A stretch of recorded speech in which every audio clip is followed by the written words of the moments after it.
Well, this school is an amazing event. It brings together people from all over the world, from 60 countries, young people, enthusiastic people, engaged people, and people who have experiences in their own society with corruption.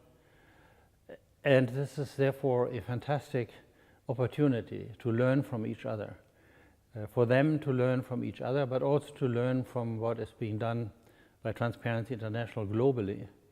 And for us from Berlin, it is an opportunity to see whether what we are doing is useful, and also try to convey good ideas to our colleagues from all over the world.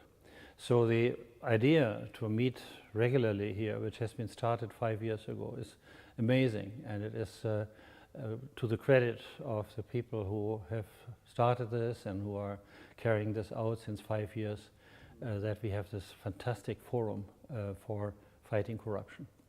Okay. Corruption is probably the most important reason why so many people in the world are poor, why so many people in the world live in misery, in conflict, with huge fights for resources.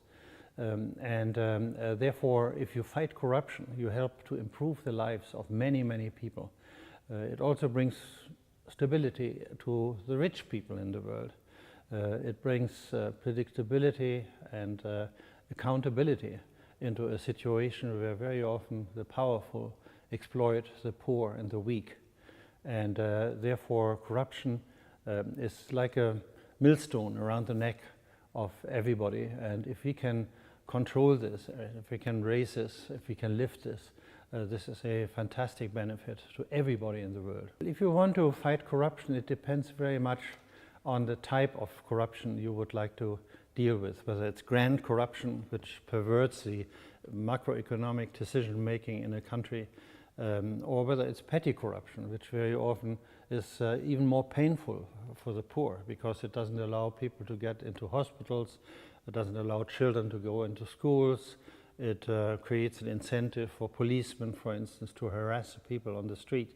So it depends which type of corruption you want to deal with. But in all cases, it is very important that it is approached both from the top, by good examples and so on, but also from the bottom, that civil society is motivated to understand what corruption is all about and to demand better governance from their leaders. And with this approach, the empowerment of civil society and a rather sort of holistic approach to improving integrity systems and not only punishing individual cases, I think that can help practically in every situation. Well, I must admit that I've never been offered a bribe. Maybe I was not important enough. But I also have not bribed anybody. I mean, if I think back, I remember one situation where I paid a soldier who had stopped me in a revolution, basically, in Ecuador many years ago, 60 years ago, when I was a student.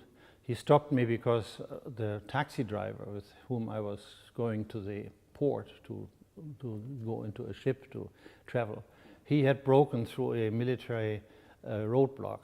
And so the police and the soldiers followed us and stopped us in front of the port and wanted to take us both to prison. And of course I hadn't done anything wrong, and I wanted to get this ship because without that ship I would have to stay in Ecuador for another couple of weeks. So I paid perhaps $20 or so to this policeman to let me go. Was that a bribe? Probably it was not the right thing to do, but I feel even corruption is not an absolute, and if you can save lives, if you can prevent tremendous damage to yourself or to your family, probably you can pay a little money in order to get them out of this trouble. So this is my own experience with corruption, and sometimes I think it was probably a mistake to do that. Okay. For me, of course, it is always surprising how much impact Transparency International has all over the world. To have national chapters in about 110 countries, you know, in Argentina, in China, in Nigeria, and so on.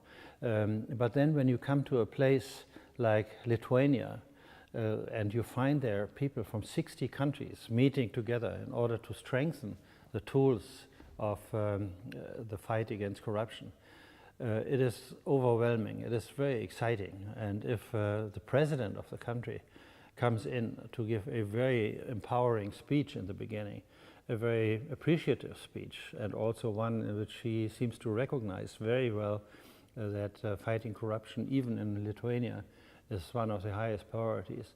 This is extremely gratifying. So I leave Lithuania with a sense of pride, but also of being energized to do more in this field, because I know that corruption is not inevitable. You can do something about corruption if you have young, energetic people meeting in a distant place like Vilnius to learn together how to improve our tools against corruption. This is a fantastic experience, and I'm very grateful.